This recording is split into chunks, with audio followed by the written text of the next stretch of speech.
राहिल जय। मैं विनय sir, online offline और इसी यूट्यूब चैनल पे आप सभी दोस्तों को देखना है कि कक्षा 10 के कितने विद्यार्थियों ने प्रतियोगिता में भाग लिया और कौन कौन, क्योंकि विद्यार्थी ये का जीवन क्या होता है, विद्यार्थी की गणना सिर्फ एक होती है, मतलब लड़के और लड़कियां दोनों आ जाते हैं उसमें, समझा गया ना।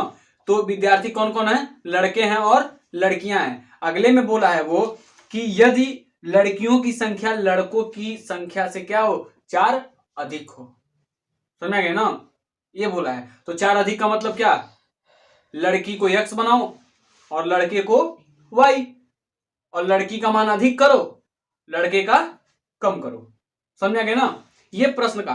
तो मैं इसका सॉल्यूशन क्या होगा, पहले इस चीज को देखते हैं। तो देखिए सॉल्यूशन करने का, जब आप सॉल्यूशन लिखते हैं, इसको ग्राफी भी से भी दिखाना है और इसका संख्या भी बताना है कि कौन कौन कितना कितना होगा, यानी कितने लोग इस प्रतियोगिता में भाग लिए हैं, समझा गया ना, कितने लड़के हैं और कितनी लड़कियां, कोई दिक्कत नहीं। तो इस पे आते हैं, तो आप लिखेंगे क्या, माना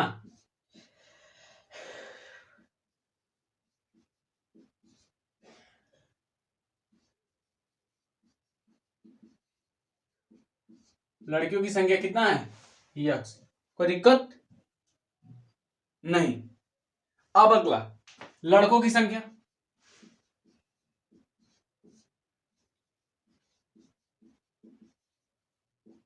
कितना हो गया, वाई।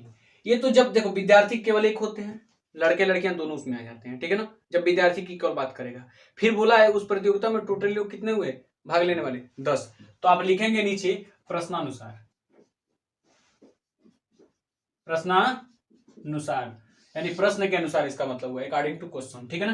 कह रहा है कि x प्लस वाई, मतलब कह रहा है कि विद्यार्थी, विद्यार्थी कौन, लड़का भी है और लड़की भी है, टोटली संख्या कितना है, 10 ठो, यानी कि 10 से वो लड़के हैं लड़की मिला के, यानी लड़के लड़की मिला के कितना, केवल 10।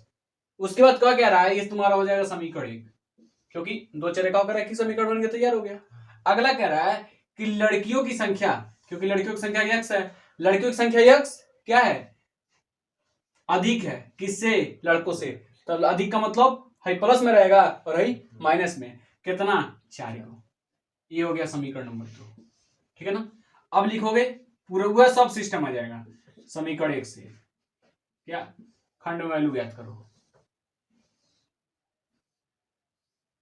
x y, हेकर मान 0 है 0, तो x बराबर 10, हेकर 0, इसका भी 10 से आएगा। अगला समीकरण 2 से जब करेंगे, कुछ नहीं करना है, एक बार x एक बार y, हेकर मान 0, हेकर 4 आएगा, आज जब हेकर मान 0 करेंगे तो हेकर कितना आ जाएगा, -4। कैसे, देखो जब हेकर मान 0 तो 0 तो x बराबर 4, और जब हेकर मान कहेगा 0 तो हेकर 0, आई बराबर कितना, 4। अच्छा माइनस माइनस दोनों पक्षों में क्या करोगे, गुणा करोगे, तब माइनस माइनस क्या हो जाएगा, प्लस, और प्लस माइनस माइनस हो जाएगा, ठीक है ना। तो हमारा ये आ गया। अब इसका हम ए बिंदु दिखाएंगे, ए बिंदु है दोनों होते हैं, यानी कि ऊपर नीचे वाला 10 का मान 0, फिर बी बिंदु यहां दिखा दीजिए, कितना, 0 का मान 10, ठीक है ना। यहाँ आ जाएगा सी बिंदु, कितना, 4 का मान 0, और डी बिंदु जो होगा मेरा, तो मल्ले टाइप बनाएंगे, 0 का मान -4, बन के तैयार।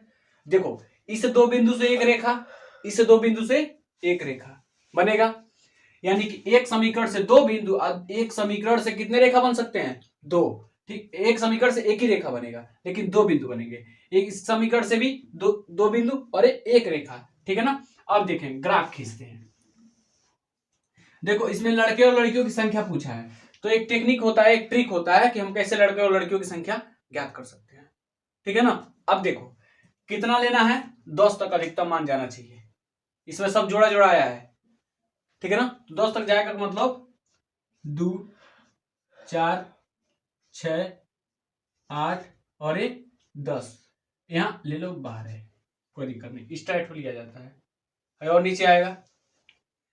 अब देखो 2 4 6 8 10 और 12, देखो जब जो नंबर हम यहाँ लेंगे वही नंबर हम y पे भी लेंगे, क्योंकि ये y है और ये क्या है मेरा x, ठीक है ना।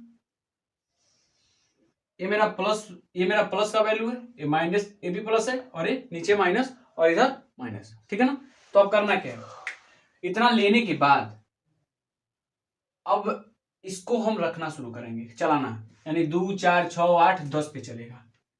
यानी पहला बिंदु किस पे जाएगा, x बराबर 10 पे और y पे 0, यानी इक्के को आदमी है, हे पे जाएगा, हे पे जाएगा, हे पे जाएगा, आगे नहीं जाएगा।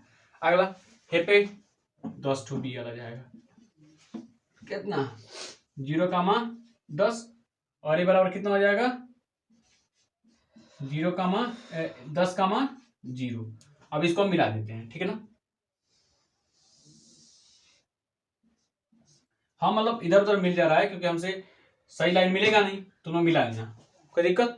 अब आगे देखते हैं, सी बराबर कितना 4 गो, तो सी मेरा कहाँ है ये देखना है, तो सी बिंदु ये है, कितना हो जाएगा सी 4 कामा 0। और देखो डी कर रहा माइनस में, तो 0 है यानी 0 पे चलेगा नहीं, y बराबर -4, ऊपर प्लस में नीचे माइनस में हो जाएगा, तो यहाँ कितना हो जाएगा -2 -4 और ये -6, ठीक है ना।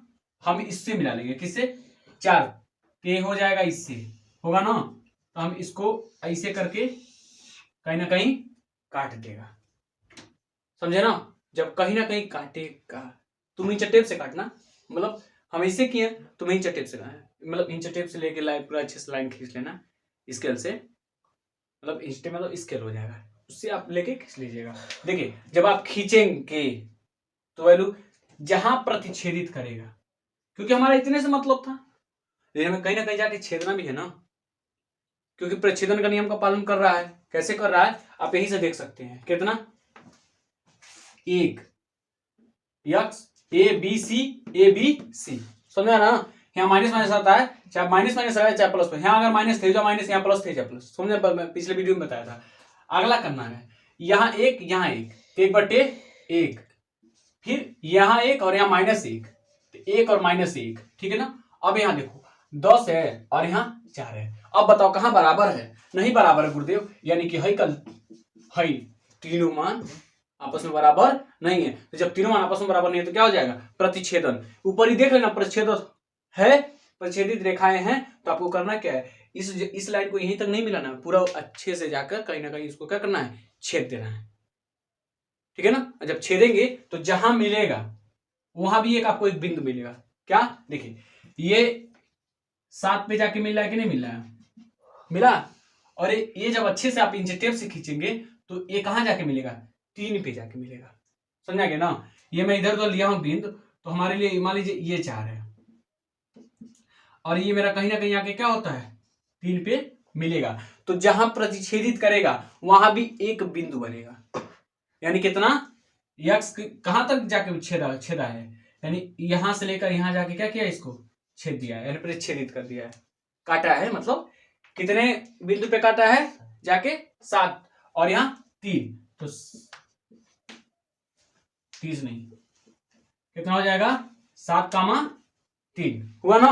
अब देखो तुम्हारा जो क्वेश्चन कहा था मान सही आ रहा है कि नहीं आ रहा है, बोला था कि प्रतियोगिता में भाग लेने वाली कुल संख्या कितनी है विद्यार्थियों की 10, कह रहा है लड़कियों की जो संख्या है लड़कों से कितना 4 अधिक है, तो लड़कों की संख्या कितना है और लड़कों की संख्या 4, तो यानी कि लड़कों की संख्या से 4 अधिक होना चाहिए, यानी लड़की भी 3 है और लड़के भी 3 है, लेकिन बोल दिया है कि लड़कों से लड़कियों की संख्या क्या होनी 4 अधिक, तो 3 में और 4 जोड़ोगे कितना हो जाएगा 7, यानी 7,3, और इन दोनों को जोड़े तो 10 आ गया ना वैल्यू।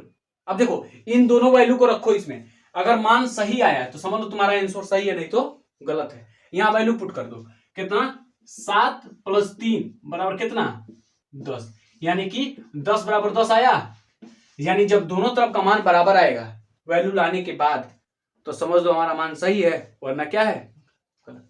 आ गया 10, ये नहीं कोई जरूर नहीं यहां ही रखोगे तो आएगा, यहां भी रखोगे तो उसे आना चाहिए वैल्यू। उठाओ रखते हैं, x का मान 7 माइनस y का मान 3 बराबर 4, इन दोनों की वैल्यू रखने पर इसके मान के बराबर आना चाहिए, तो 7 - 3 बराबर 4, तो 4 बराबर 4 आ गया, यानी इसको घटाए तब भी 4 आएगा और ये 4 ही है, यानी कि जब LHS क्या होगा RHS के मान के बराबर हो तो समझ लीजिए मेरा उत्तर की जांच क्या है, सही है। जैसे बहुत सारे ऐसे टीचर होते हैं जो पढ़ा देते हैं, उत्तर की जांच बच्चे को पता ही नहीं है कैसे होता है।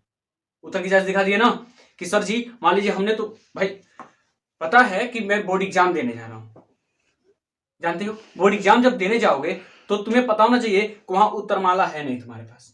कैसे जानोगे कि सर मैंने जो सवाल लगाया वो सही है कि गलत है?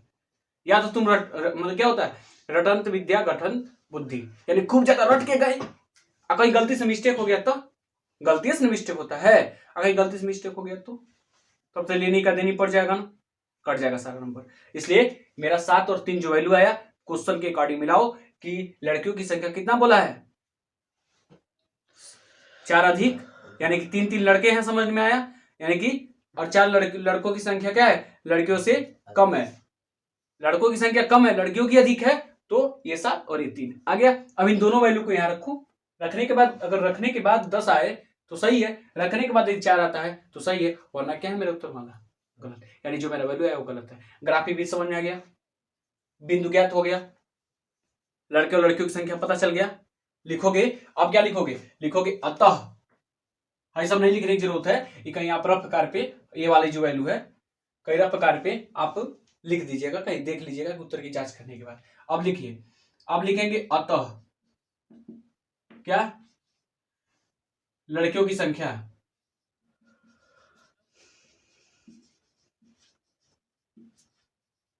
लड़कियों की संख्या कितना हो जाएगा 7 और लड़कों की संख्या 3, क्या हो जाएगा आंसर, समझ आएगा ना। तो पहले आपको करना क्या है ऐसे सिस्टमेटिक आपको लगाना है, ठीक है ना। उसके बाद एक ग्राफ बनाना है, ग्राफ बना के जहां पर छेदित बिंदु होंगी वही लड़के क्या है लड़के और लड़कियों की संख्या है, आप वही लिख देंगे, अतः लड़कियों की संख्या 7 लड़कों की संख्या 3, समझ गया, लिख लीजिए। अगला क्वेश्चन है, कह रहा है कि 5 पेंसिल तथा 7 कलमों का कुल मूल्य 50 रुपया है और कह रहा है कि 7 पेंसिल तथा 5 कलमों का मूल्य 46 रुपया है, ठीक है ना। तो पेंसिल और कलम का दाम बताना है आपको। तो जैसे मैंने ये बताया क्या करेंगे आप जब ग्राफी मतलब इसको बीजगणितीय विधि से सॉल्व करेंगे, खंड खंड मानेंगे, ठीक है ना। उसके बाद आपको करना क्या है बिंदु दिखाना है, बिंदु दिखाने के बाद आप ग्राफ बनाएंगे और फिर ये भी कहीं ना कहीं एक दूसरे को क्या करेगा प्रतिच्छेदित करेगा। तो जब प्रतिच्छेदित करेगा तो उस प्रतिच्छेदन बिंदु पे 2 मान मिलेंगे x और y का, यानी एक बिंदु मिलेगा x और y की, उसमें 2 वैल्यू मिलेगी, वही वैल्यू आपका क्या हो जाएगा इसका मूल्य हो जाएगा, ठीक है ना। अगर आप चाहते हैं गणितीय विधि से लगाना तो उस प्रोसेस ही मैंने बताया है आप लगा सकते हैं। उत्तर की जांच करने का जो मैंने बताया तो जो आप जो समीकरण लेंगे, जैसे मैं पिछले लेक्चर वीडियो में बताया था अंगूर और सेब के आधार पर क्वेश्चन था उसमें, ठीक है ना। अंगूर का भी मूल्य था, सेब का भी मूल्य था, कुल पैसा उसका कितना था, सेम प्रोसेस इसका भी है कि पेंसिल और कलम है उसका कुल वैल्यू कितना है, फिर पेंसिल कलम लिया है फिर उसका कुल मूल्य यानी कुल दाम उसके पास कितना है, ठीक है ना। इस वैल्यू को जब लगाए तो हमें एक 2 मान 2 यानी कि एक समीकरण से 2 मान, एक समीकरण से 2 मान मिले, यानी 2 बिंदु मिलेंगे, 2 बिंदु से एक रेखा क्या 2 रेखाएं बनेंगी, दोनों रेखाएं कहीं ना कहीं एक दूसरे को क्या करेंगे प्रतिच्छेदित करेंगी। प्रतिच्छेदन का भी मैंने कंडीशन पढ़ाया था कि क्या a1/a2 क्या होगा does not equal to b1/b2 does not equal to c1/c2। इस कंडीशन में क्या होता था प्रतिच्छेदन के नियम का पालन करता था, यानी प्रतिच्छेदित रेखा होता था।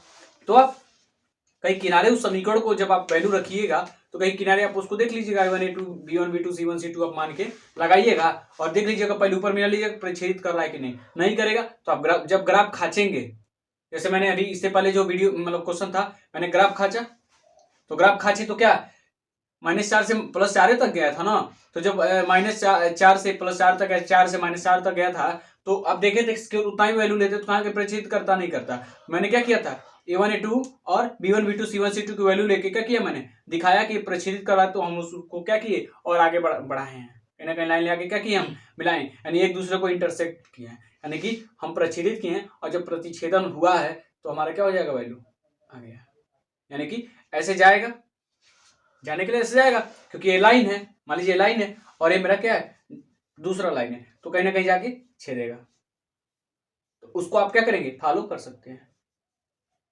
उसकी जो वैल्यू आएगी, ये जहां एक दूसरे को छेदा वहीं पे एक्स और वाई का वैल्यू आएगा, वही एक्स और वाई की वैल्यू क्या हो जाएगी, यानी कि पेंसिल आप एक्स माने होंगे या कलम आप एक्स मानेंगे या पेंसिल आप वाई मानेंगे, यानी कि दो ही मान है, दो में से एक्स और वाई आपको मान के करना है।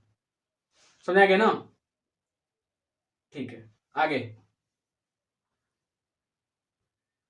कह रहा आगे कि आपको बताना है, अनुपात लेना है A1 A2 B1 B2 C1 C2, लेके आप बताएंगे कि क्या यह एक दूसरे को प्रच्छेदित करता है, एक लाइन दूसरे लाइन को प्रच्छेदित करता है कि नहीं, समांतर है कि नहीं एक दूसरे के, और संपाती है कि नहीं।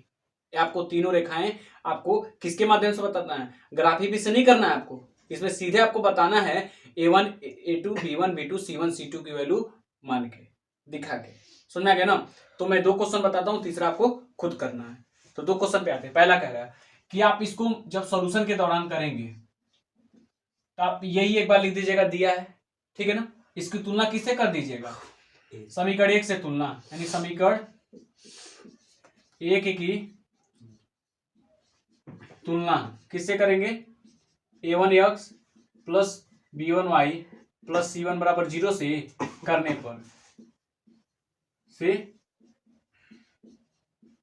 ठीक है ना।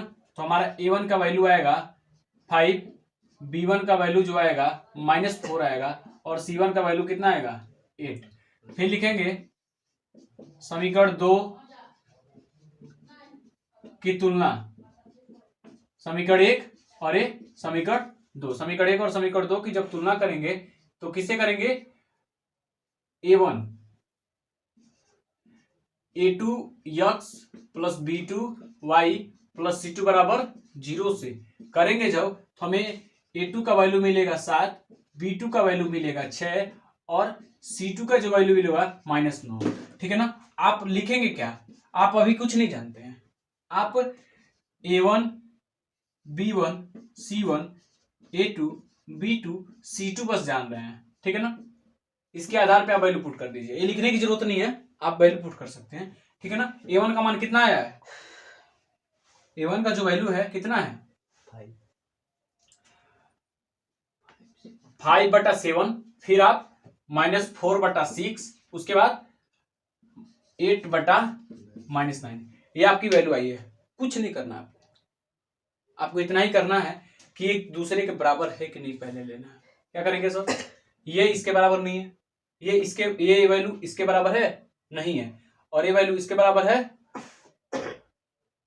नहीं। क्यों नहीं है, क्योंकि 4 दूना 8 हो सकता है, लेकिन 6 दूना 12 होगा, 9 नहीं हो सकता है। यानी कि ये वैल्यू इस वैल्यू के बराबर नहीं है, ये टोटली वैल्यू इस वैल्यू के बराबर नहीं है, यानी ये तीनों मान एक दूसरे के बराबर नहीं है। तो लिखेंगे क्या, इसलिए क्या है, यह प्रतिच्छेदित रेखाएं हैं, क्योंकि ये किसके नियम का पालन कर रहा है, प्रतिच्छेदन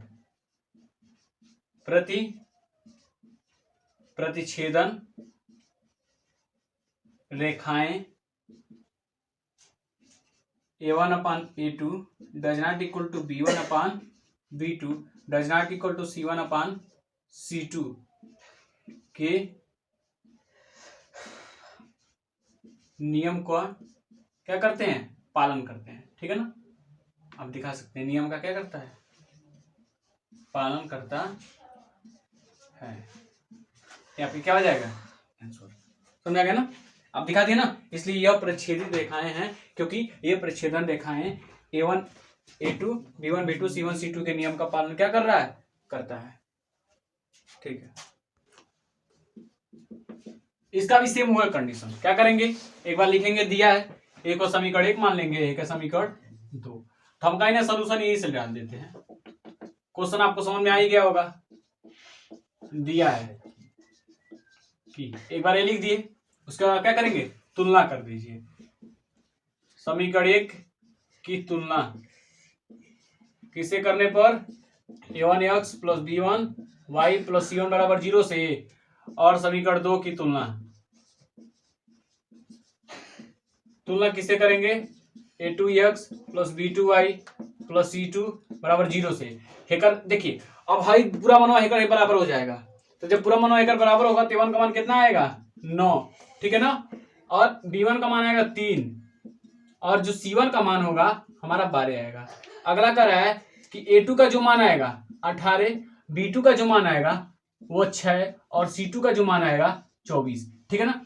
आप दिखाएंगे क्या, लिख देना हम जानते हैं कुछ नहीं तो कुछ ना तो जानते ही होगे ना कि क्या a1 b1 और c1 a2 b2 c2 बटा लगा दीजिए, वैल्यू पुट कीजिए भाई। तो बस जानते हो ना, एक आगे लिखना, हम जानते हैं कि आप वैल्यू रख दीजिएगा उसकी जगह। a1 का मान कितना 9, a2 का मान 18, उसके बाद आपको कुछ नहीं करना है, बराबर नहीं लगाना है। b1 का मान 3, b2 का मान 6, c1 का मान 12 और c2 का मान 24। देखिए ये आपको ही देखना है कि ये आपको लग रहा होगा अलग अलग वैल्यू है, मान बराबर नहीं है 9 करने 9, 9 दूना 18, 3 करने 3, 3 दूना 6, 12 करने 12, 12 दूना 24 आ गया। यानी कि 1/2 1/2 1/2 ये गुरुदेव ये तीनों क्या है, एक दूसरे के आपस में क्या है, सदैव बराबर है। अतः किसके नियम का पालन कर रहा है, समपाती। किसके नियम का, समपाती रेखाएं के नियम का क्या कर रहा है, पालन कर रहा है। अतः क्या है, समपाती रेखाएं हैं। आप डाल के क्या कीजिएगा, लिख दीजिएगा, कोई दिक्कत नो सर। अगला क्वेश्चन जो तीसरा नंबर है, आपको तीसरा नंबर अपने मन से करना है, ठीक है ना। आप मैंने जैसे बताया वैसे आपको यहाँ पे करना है। करने के बाद आपको वैल्यू दिखाना है कि जो वैल्यू मेरा लगाया हुआ है सही है कि गलत है, ठीक है ना। आपको लगा कि कमेंट बॉक्स में कमेंट जरूर करिएगा।